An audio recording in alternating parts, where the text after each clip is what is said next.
Olá, meus artistas consagrados! Nos reencontramos para mais uma aula sobre um tema das belas artes aqui no YouTube. E nesse vídeo eu vou comentar para vocês um pouco de 6 passos para apreciar uma obra de arte. Você sabe apreciar uma obra de arte?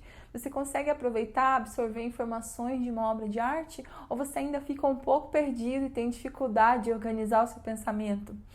Pode ser que você seja uma pessoa que já tenha conhecimentos prévios, sobre a arte. Você tenha conhecimentos artísticos. Você pode já ter lido sobre a história da arte. Você pode já ter familiaridade com elementos da arte. Mas pode ser que te falte um pequeno método para organizar os seus links de aprendizado e poder apreciar corretamente uma obra de arte. Aqui, portanto, eu vou te ensinar como fazer isso de fato, como apreciar uma obra de arte. Antes, vale a pena retomar uma pequena diferença que existe entre apreciar e analisar. Gente, a apreciação, ela é uma contemplação dirigida, direcionada. Ela é uma contemplação mais encaminhada, de fato. Na contemplação, você observa uma obra, você se despeja sobre ela, e ela passa a ser um deleite visual, um deleite sensorial, se você está ouvindo, se é uma música, ela é um deleite para você, e esse seu desejo pela contemplação, ele pode ser que nem tenha nada em troca, você não receba nada em troca. A apreciação, então, ela é uma contemplação mais dirigida para algum fim, para algum objetivo, que é de entender melhor algum aspecto da criação artística daquela obra. Mas apreciar uma obra de arte é diferente de analisar. Se vocês quiserem aprender a analisar uma obra de arte, vocês podem voltar alguns vídeos aqui atrás, aqui no canal, vocês encontram uma mini aula onde eu ensino um aporte técnico para analisar uma obra de arte. Então, portanto, analisar, ela exige uma condição de conhecimentos técnicos para você avaliar as condições daquela obra. É diferente da apreciação, que é o objetivo dessa aula aqui. Muito bem, então nós vamos agora para 6 passos que vão te ajudar a apreciar uma obra de arte. Então, são 6 elementos que nós precisamos prestar atenção ao contemplarmos uma obra, que são, o primeiro deles, identificar o tema da obra. O segundo é a técnica, é reconhecer, identificar a técnica utilizada na criação daquela obra. O terceiro é o simbolismo, o quarto é a relação entre espaço e luz na obra, o quinto é o estilo histórico e o sexto é a sua interpretação pessoal. Então agora eu vou falar sobre cada um desses elementos separadamente. O primeiro elemento, como eu disse, é identificar o tema da obra. É entender que toda obra ela tem um tema, que é um motivo, ela é um argumento que justifica a sua criação. E esse tema, gente, ele vai passar uma mensagem para o público. E essa mensagem é a primeira coisa que você tem que identificar ao apreciar uma obra de arte. Então, nos períodos mais antigos da criação da arte, da história da arte, os temas geralmente ou eram de alguma passagem bíblica, ou de algum mito da antiguidade clássica, lá de Grécia e de Roma antiga. Então, era comum que os artistas mais antigos, dos períodos mais antigos, eles criassem as obras com esses temas, ou de passagem bíblica, ou de mitos antigos. E os artistas criavam, então, com esses temas, porque eles sabiam que o público ia se identificar com essas narrativas, o público ia conhecer essas narrativas. Mas o objeto do tema foi mudando ao longo do tempo e hoje chega a ser difícil de observar nitidamente o tema numa obra de arte contemporânea graças à ideologia presente em muitas obras e ao próprio caos da pós-modernidade ou da contemporaneidade, que é um caos que é fruto desse tempo e que reflete nas obras de arte. Mas mesmo assim, independente de qual obra, de qual linguagem, de qual período, o primeiro elemento que você precisa reconhecer, que você precisa identificar numa obra de arte qual que é o seu tema, qual que é o seu motivo. Perguntas que você pode se fazer para tentar identificar o tema de uma obra. Essa obra, ela conta a história de um personagem bíblico, por exemplo, lembrem do Davi, do Michelangelo, na escultura de 5 metros de altura, de quase 5 metros de altura. O Davi, ele é um personagem bíblico da história do Davi e do Golias. Então, logo, se eu conheço o Antigo Testamento, se eu conheço a Bíblia, eu vou reconhecer o personagem do Davi. Mas se faço essa pergunta, é um personagem da história da Bíblia, dos Evangelhos? É uma passagem, da vida de Cristo? Ou é um romance? É um romance conjugal, tem um casal ali no quadro? Ou é uma paisagem natural? Ou é uma natureza, lá fora? Ou é uma natureza morta, as flores e as frutas colhidas dentro de casa? Então se faça essas perguntas. É um personagem bíblico? Eu já conheço, eu já vi isso antes? É uma paisagem? É um romance? O que é o tema? Qual que é o objetivo, né? A mensagem por trás dessa obra? O segundo passo, meu povo, é a questão da técnica, uma coisa deixada de lado, infelizmente, nas obras de arte contemporâneas, né? Na maioria da criação artística da contemporaneidade. Então, é preciso identificar, reconhecer qual que foi a técnica escolhida pelo artista para realizar aquela obra. Então, gente, para que a obra existisse, ela teve que ser criada fisicamente. E é importante compreender qual que foi a técnica que o artista escolheu para criar a obra, né? Entendendo essa técnica, é mais fácil de entender a obra em si. Então, lembre-se que para ser considerada uma grande obra de arte, sim, na história da arte, essa obra ela foi reconhecida por algum elemento muito grande de uma inovação técnica. Se não foi de uma inovação técnica, foi de um virtuosismo técnico. Algum elemento técnico estava presente nessa obra, está presente nessa obra, para que ela tenha se tornado uma grande obra de arte da história da humanidade. Então, ao observar uma obra de arte, nós precisamos nos perguntar, né, se ela é pintura, foi realizada a tinta a óleo? Foi pintada a tinta a óleo? Ou a têmpera? Ou foi um afresco direto numa parede? E o suporte dela foi tecido? Foi madeira? Foi a parede? Foi pedra? Qual que foi o suporte dela? Se é uma música, ela é clássica, ela é popular? Quais os elementos sonoros ali? Quais os instrumentos e os timbres? Por isso eu consigo identificar a técnica de uma criação musical. Se é um filme, como é que ele foi filmado? Quais as câmeras foram utilizadas? Quais as lentes? Quais a luz? E assim por diante, em cada linguagem artística, a pergunta que a gente tem que se fazer em relação à técnica é: quais foram os materiais, os métodos, né, utilizados para a criação desta obra? O terceiro passo para apreciar corretamente uma obra de arte é a questão do simbolismo. Então, cada período da história da arte teve seus símbolos, né? E os artistas de cada período, os artistas que viveram em cada período, eles usavam esses símbolos nas obras de arte. Para quê?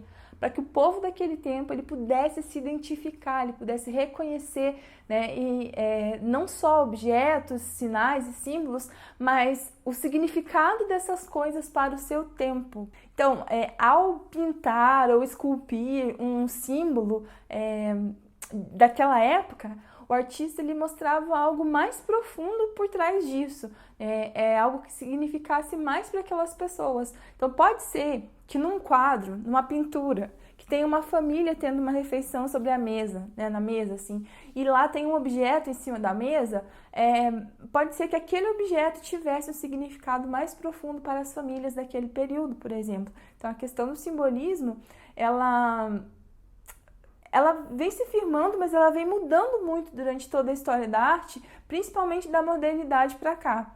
Da modernidade para cá, a questão do simbolismo enfraqueceu por causa das múltiplas identidades de cultura que as pessoas e as comunidades vão vivendo, né? É um fenômeno do nosso tempo. Mas mesmo com todas essas mudanças, é possível fazer um estudo nas obras de arte e no simbolismo presente nelas. É possível fazer isso nas obras de arte da modernidade e da pós-modernidade, mas de um modo mais profundo nas obras de arte dos períodos mais antigos. Pessoal, e uma dica que pode ajudar vocês a compreender melhor essa questão do simbolismo numa obra de arte é procurar notas biográficas do artista, do período em que ele viveu, coisas que aconteciam na sociedade naquele tempo, podem revelar a escolha de certos símbolos que ele escolheu colocar nas suas obras de arte. O quarto passo é o domínio da questão do espaço e da luz. Então, vocês podem pensar que todo grande artista, ele dominou uma ilusão de ótica em relação à consciência do espaço e da luz para aquela obra de arte acontecer. E o mestre dos artistas todos, né, que mais dominou essa questão de luz e sombra foi o barroco Caravaggio. Então, o Caravaggio, ele meio que... A gente pode entender que praticamente ele pintou os personagens dos seus quadros como se tivessem holofotes, né, de luz em cima de personagens específicos. Ele aproveitou muito bem a intenção do espaço e da luz em si. O Caravaggio soube dominar isso. Mas além do Caravaggio, existem muitas outras formas de representação sobre essa questão do espaço e da luz. A gente pode pensar na arte não só na pintura, mas também na dança, no teatro, na performance musical. Tudo isso tem que ter um domínio de espaço no palco, né? As artes cênicas. Tem que ter uma consciência do corpo e do espaço, né? E também de luz, para ter, de fato, um domínio de palco. E outra coisa legal de comparar e de entender é que técnicas de luz e de sombra, de domínios, né, de luz e de sombra, que a gente usa no cinema e na fotografia hoje, tanto a fotografia do cinema quanto a fotografia como uma linguagem autônoma, essa teoria de luz e sombra do chiaroscuro, ela provém lá de antigamente do Barroco, né, do Caravaggio. Então, até para colocar a luz no palco e tudo, nessas questões das artes performáticas, das artes do corpo, se recorre a esses estudos do Caravaggio, para usar o chiaroscuro, né, e a luz e sombra.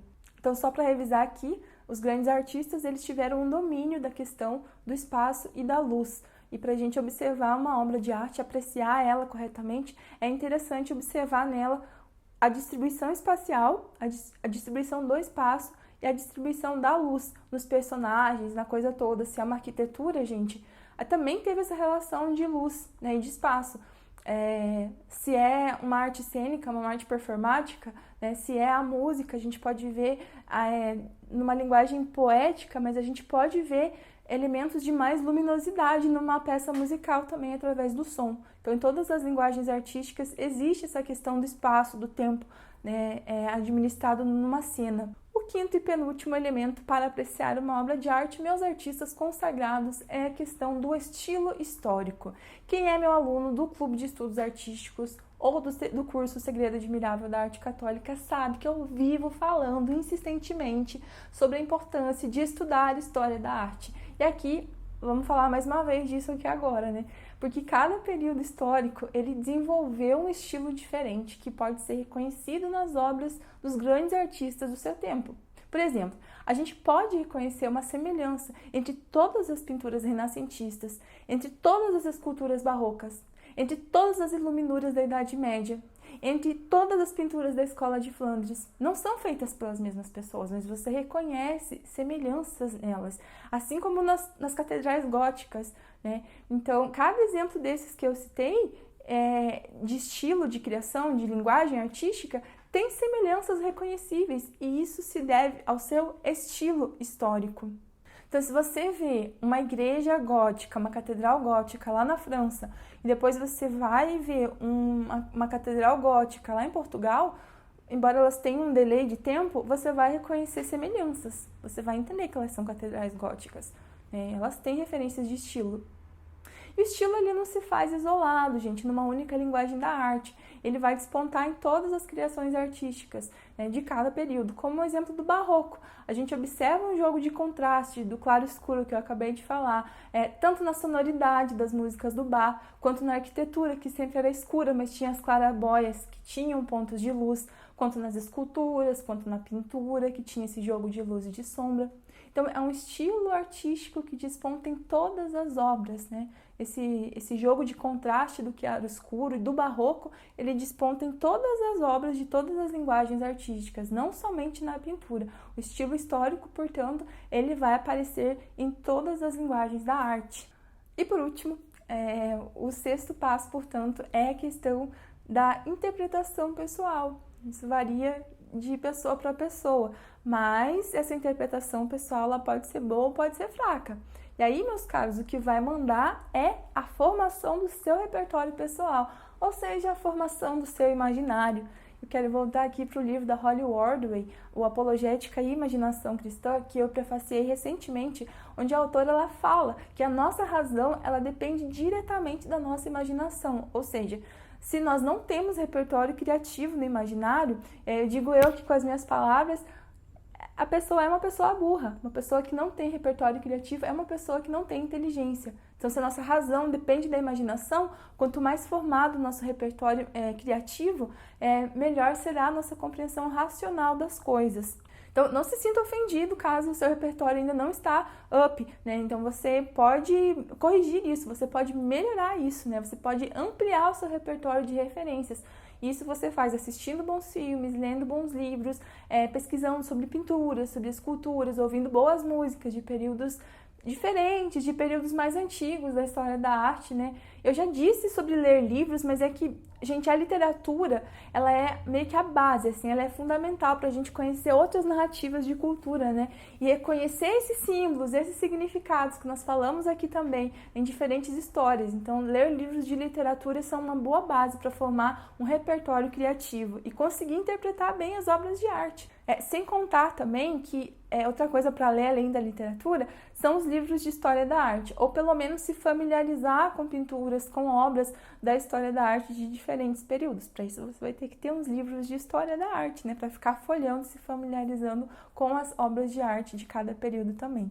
Portanto, meu artista consagrado, forme bem o seu repertório para interpretar uma obra com mais profundidade, com mais riqueza de cultura. E veja só que interessante, como é que é bonito isso de arte e vida se misturam, né? Isso é verdade. Essa questão da interpretação, gente, ela não serve somente para aprender sobre uma obra de arte, mas isso serve para qualquer aspecto da nossa vida comum. Isso nos ajuda a interpretar, a entender, a conviver melhor com as pessoas, porque a gente adquire repertório de vida, de realidades diferentes da nossa. Então, observe assim que você tem o direito de perceber algo numa obra de arte diferente do jeito que outra pessoa percebeu aquilo. Mas que quanto mais repertório você tiver, mais coisas você vai absorver de uma obra de arte na sua própria vida. E é para isso que a arte serve, né? A arte serve para nos instalar na nossa realidade, para nos ajudar a viver bem, para ampliar a nossa capacidade criativa, ampliar os nossos significados e nossa percepção da realidade da vida acontecendo. É para isso que serve o aprendizado das belas artes. Se você quiser se treinar um pouco nisso da apreciação artística, toda quinta-feira eu realizo uma apreciação e uma análise de obra de arte lá na página Formação do Imaginário, lá no Instagram, ou no meu perfil pessoal, que é o @viviprincival no Instagram também. Muito bem, pessoal, por hoje é isso e até a próxima.